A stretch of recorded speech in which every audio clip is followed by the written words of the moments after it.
Like I said before, if you're a 12th grade graduate and you're tuning into YA here for the first time, or we want to extend a special welcome to you. We're in a series this summer. We've taken a break from our normal expository sermon ministry, and we're going through some questions this summer, some controversial questions, and I'm doing my best to tackle them. A series called Ask Pastor Adam.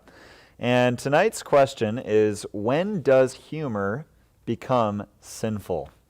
Now, if you've been watching throughout the night, it's obvious that we've been using humor. We've been enjoying it. I mean, if you're in the same room as Tim Stevens, it's really hard not to enjoy a good, healthy dose of humor. And the question is, when does it become sinful? And I did a little bit of a short study through church history this week, and I found that doing so reveals that there are people in the church who have thought that humor is always sinful. I found this quote from Basil of Caesarea, who was a 4th century church father, and he wrote this: "The Christian ought not to indulge in jesting. He ought not to laugh, even to suffer laugh-makers." So apparently the danger of sin in the use of humor brought some in the early church to conclude that Christianity is no laughing matter whatsoever. The Christian ought never to laugh. But I personally think that our friend Basil is dead wrong. And the question is, I think, thus very appropriately asked: when does humor become sinful? And before we get specifically into the answer, the first thing I wanted to say is that God appears to have a sense of humor. God appears to have a sense of humor. And I think he shows some measure of his sense of humor both in his word and in his world. Okay, so I'm going to work through those quickly. First, in his word. He's shown it to us in history and in Revelation. And there's a couple of stories that I just want to share real quick that I think reveal God's heart for rightly used humor. And the first one is one that we enjoyed together in the fall, which is the story of Haman. Haman from the book of Esther. And it's a story that's so full of irony and humor that it just really gushes forth from the pages as you read it. And all the while it teaches a very serious lesson against pride.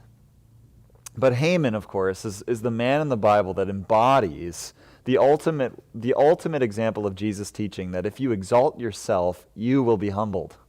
It's this ironic depiction in history of this man who attempted with all of his might to exalt himself and experience the ultimate humiliation. So here's what happens. So Mordecai, of course, is Esther, the main character of the book's uncle, who adopted her and raised her and had always had his eye out to protect her. And when Haman was raised to the second position of authority in the Persian Empire, Mordecai refused to bow down to Haman, which made Haman, of course, really, really mad. He then quickly erected the highest gallows imaginable, and he planned to kill Mordecai. And then you flip the page and you get to chapter 6, and the king of Persia, Xerxes is how he's known to most people. There was this night, and he couldn't sleep. And he had some of his servants bring his favorite book to be read to him in the watches of the night. And he read there about how Mordecai had formerly saved him from these three dudes, I think these 2 or 3 dudes who tried to kill him, who tried to throw a revolt against him. So Mordecai, not knowing that King Ahasuerus planned to honor, Haman not knowing that King Ahasuerus planned to honor Mordecai because he read about how he had saved him, was approached by the king, and this is what we read in verse 6 in chapter 6. He's expecting the king to want to honor him, because who else would he want to honor, of course? And in verse 6 it says, Haman came into the court, and the king said to him, "What should be done to the man whom the king delights to honor?" And Haman said to himself, "Whom would the king delight to honor more than me?" And Haman said to the king, "For the man whom the king delights to honor, let royal robes be brought, which the king has worn, and the horse that the king has ridden, and on whose head a royal crown is set. And let the robes and the horse be handed over to one of the king's most noble officials. Let them dress the man whom the king delights to honor, and let them lead him on the horse through the square of the city, proclaiming before him Thus shall it be done to the man whom the king delights to honor. Then the king said to Haman, Hurry, take the robes and the horse, as you have said, and do so to Mordecai, the Jew, who sits at the king's gate. Leave nothing that you have mentioned. Leave nothing out that you have mentioned. So Haman took the robes and the horse, and he dressed Mordecai and led him through the square of the city, proclaiming before him, Thus shall it be done to the man whom the king delights to honor. I just think that is so funny. It's this moment of anticipation on the part of Haman in an attempt to exalt himself, and the truth of God comes down in reality, and the great reversal happens, and he is humiliated. And it just reads with humor. Irony is a wonderful way to enjoy humor, but it's at the very same time, it's full of humor and irony, but at the very same time serves as a very serious warning against the sin of pride. And then the other story I wanted to bring to our attention is one in 1 Samuel in chapter 5. And it's about the Philistine god Dagon. Maybe some of you guys have read this before, but I think this is pretty funny. What happened was, right before David was king, the Philistines had captured the Ark of God, which was this box that was placed in the center of the tabernacle so that God's presence would come and the people could worship God in his presence. And there was, the law was in there and some manna was in the box. And the Philistines stole it, and they placed the Ark of God next to their god Dagon in his temple.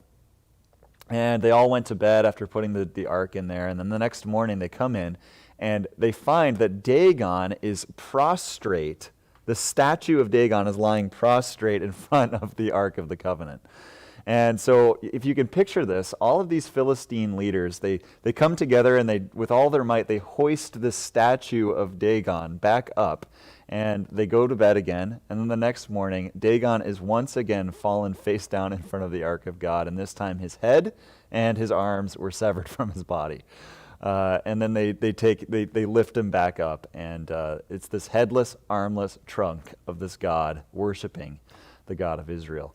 And again, it's just this hilarious picture of all these Philistine idolaters hoisting their fake god up after, even a stone god can't help but worship the one true God, which is a hilarious picture, but at the same time, it's a serious warning against idolatry. So you can see that God's sense of humor is one that's also packed with weight, and it's packed with depth, and it's packed with truth at the same time. I think the other one, just quickly, is I think God shows his sense of humor in creation. He shows it in his world. If you watch some of these documentaries, you watch the Planet Earth, you see some of these penguins or some of the birds in the jungle who have all these elaborate ways to woo a mate, or maybe you can find equal enjoyment out of watching some humans try to win mates.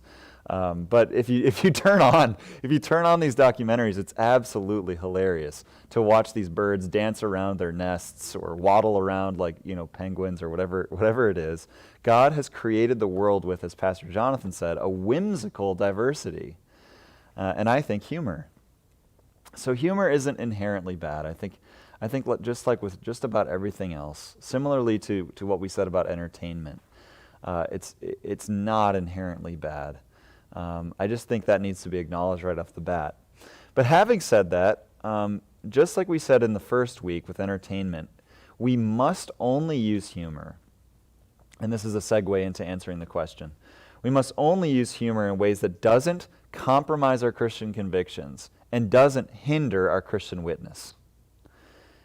And that's the road we're traveling down tonight. So the question is, put positively, when does humor become sinful?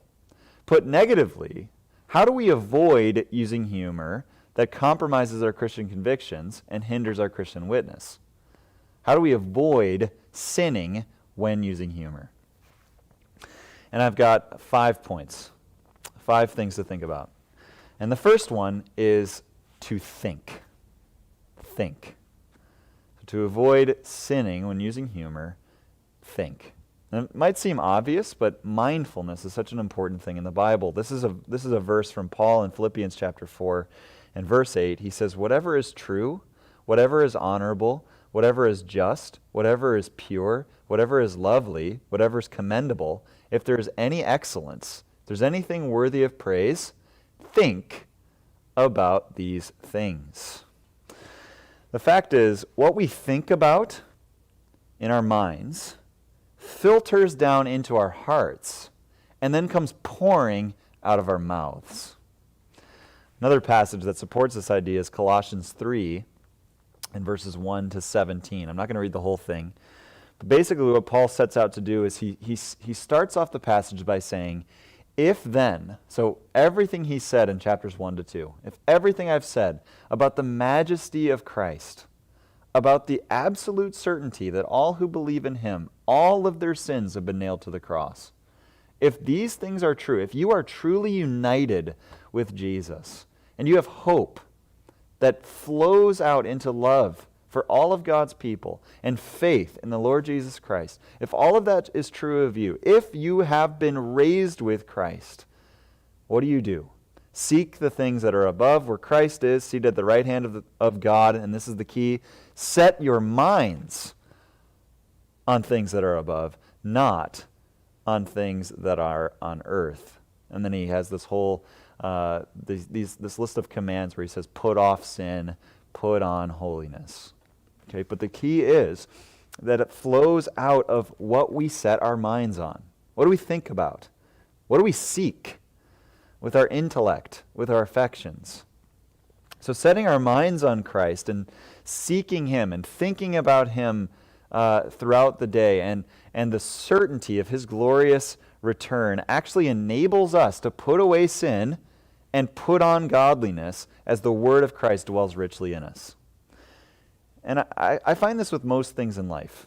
When you think about them, it translates into us speaking about them. We end up talking about them.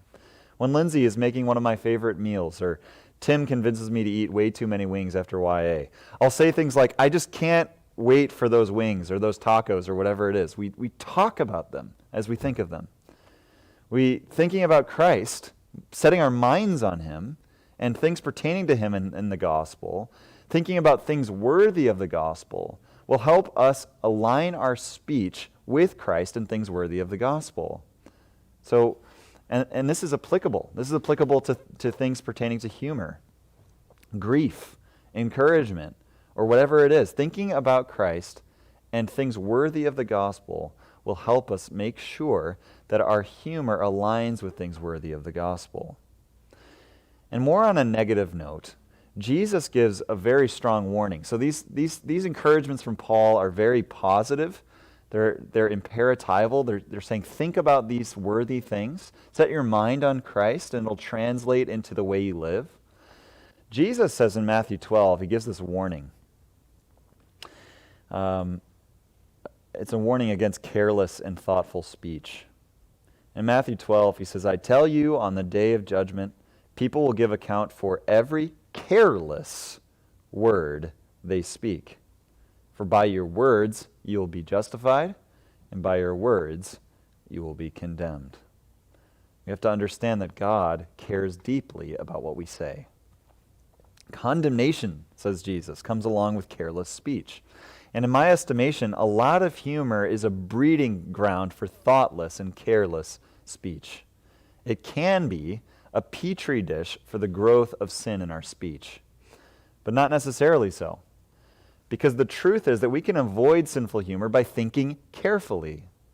Paul says that the Christian is given the mind of the Spirit, and so those who live according to the Spirit set their minds on things of the Spirit. And the best safeguard, the very best one, from sinful humor would be to proceed towards setting our minds on things of the Spirit and thus receive life and peace, Romans 8:6. So think about the way you use your humor. It's very general, but it's very important. The second thing is aim for encouragement and grace with your words. And this I take from Ephesians 4:29. Let no corrupting talk come out of your mouths, but only such as is good for building up, as fits the occasion, that it may give grace to those who hear. So that verse, when applied to tonight's question, is eliminating any humor that puts other people down. It's eliminating demeaning humor. And I might imagine, I would be so bold as to say, that many of you, if not all of you tuning in tonight, and I need to hear this, that this point, will hit home really quickly. Perhaps the easiest kind of humor to slip into is the kind that demeans others or puts them down. And that needs to be repented of and fled with all of our effort. And I think one thing for consideration is that a tool for avoiding demeaning humor would be the practice of self-deprecation in your humor. I find Alistair Begg to be really effective at this in his preaching.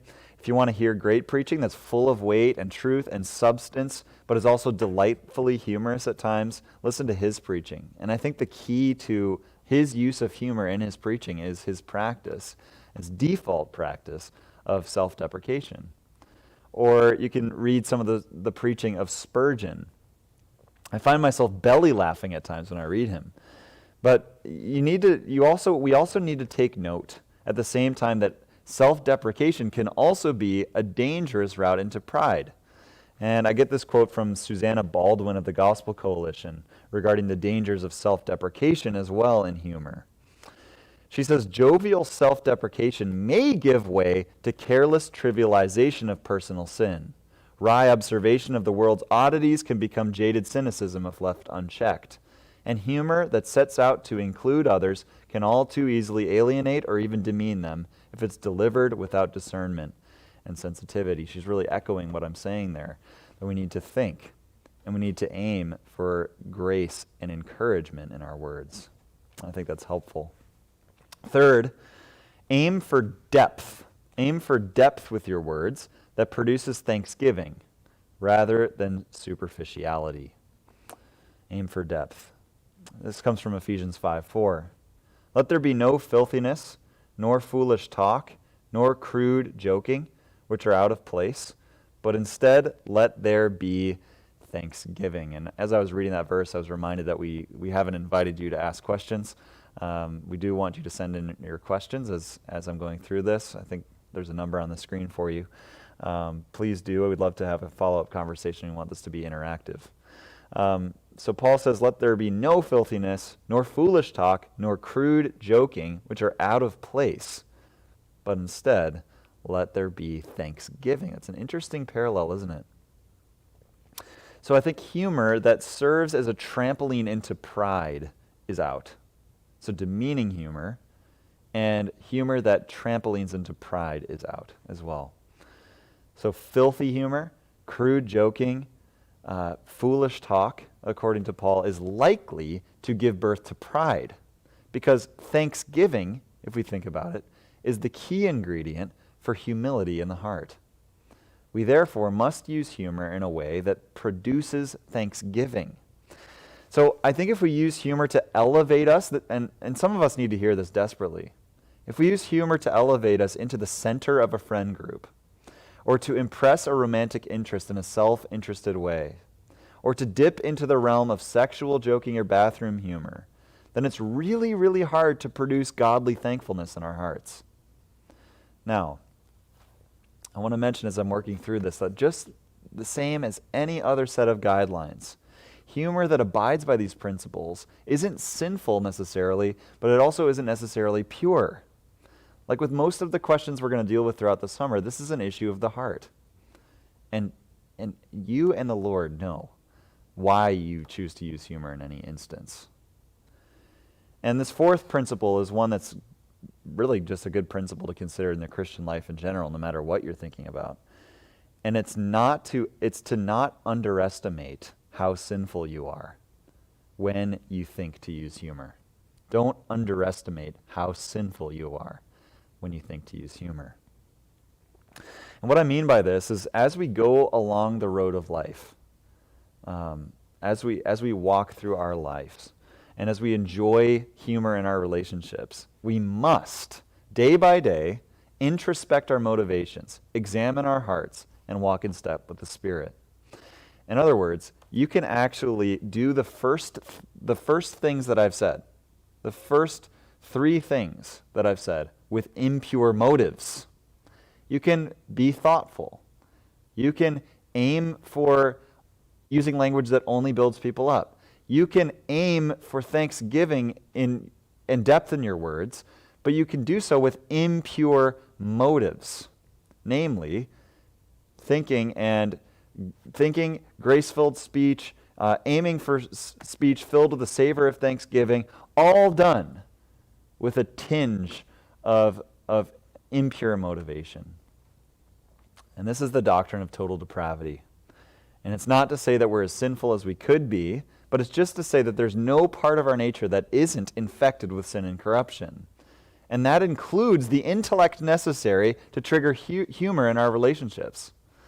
Calvin says, quote, "All of man's faculties are, on account of the depravity of nature, so vitiated and corrupted that in all his actions, persistent disorder and intemperance threaten, because these inclinations cannot be separated from such lack of restraint." We're never, listen to me, we're never less sinful than we think we are. We're never less sinful than we think we are. Therefore, in the realm of humor, we must embrace the discipline of self-examination. One of Jonathan Edwards' resolutions is really interesting and I think helpful along these lines. This is what he says. "I'm resolved," and I think it would do us all a really, really good, it would do us a lot of good to all resolve with Edwards along these lines.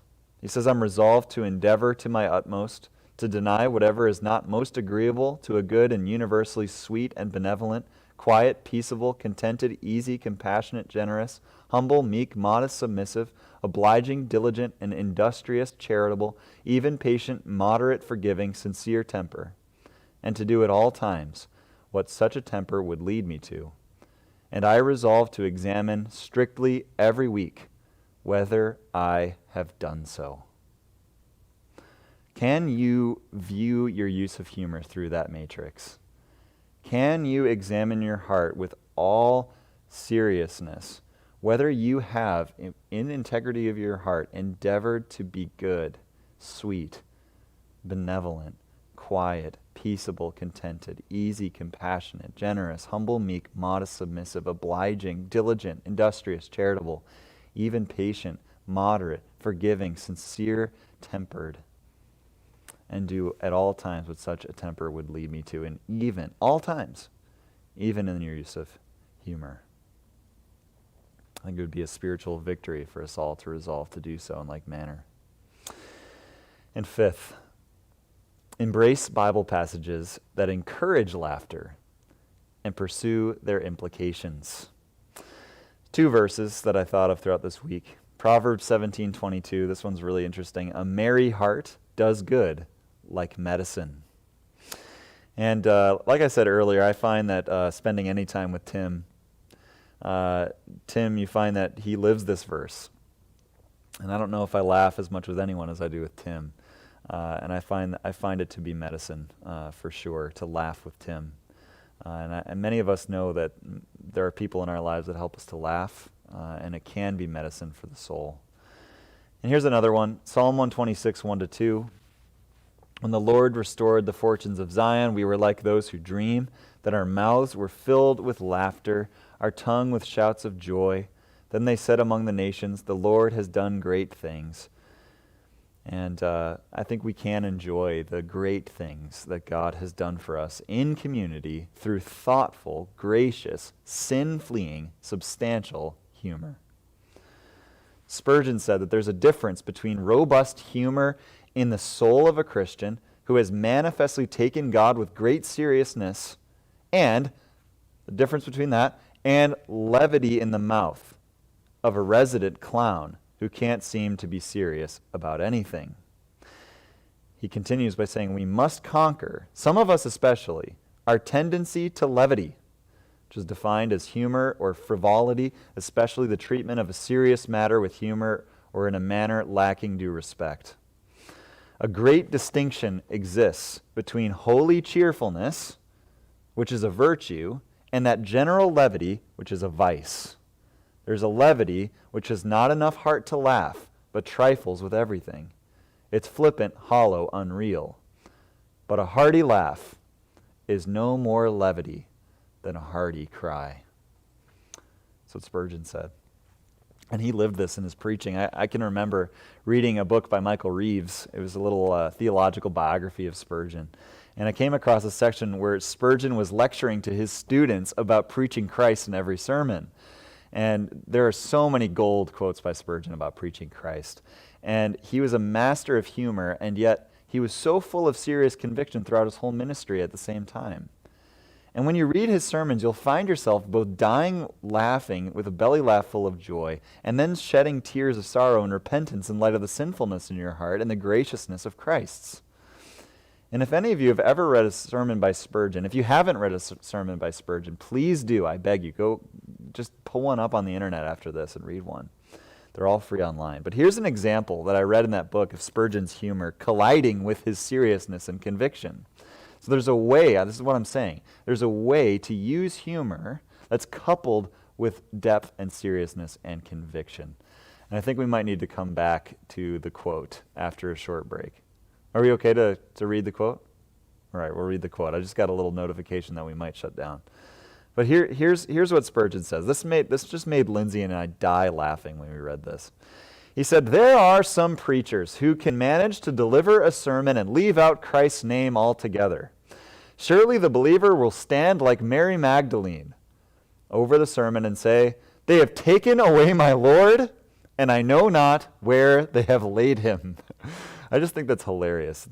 Spurgeon just used this whimsical humor. I remember Lindsay and I read that together, and we were just rolling around in laughter in our bed. Maybe you guys just think that we're funny. You're laughing at us for laughing at that so hard, and that's fine. But I think it's absolute genius humor.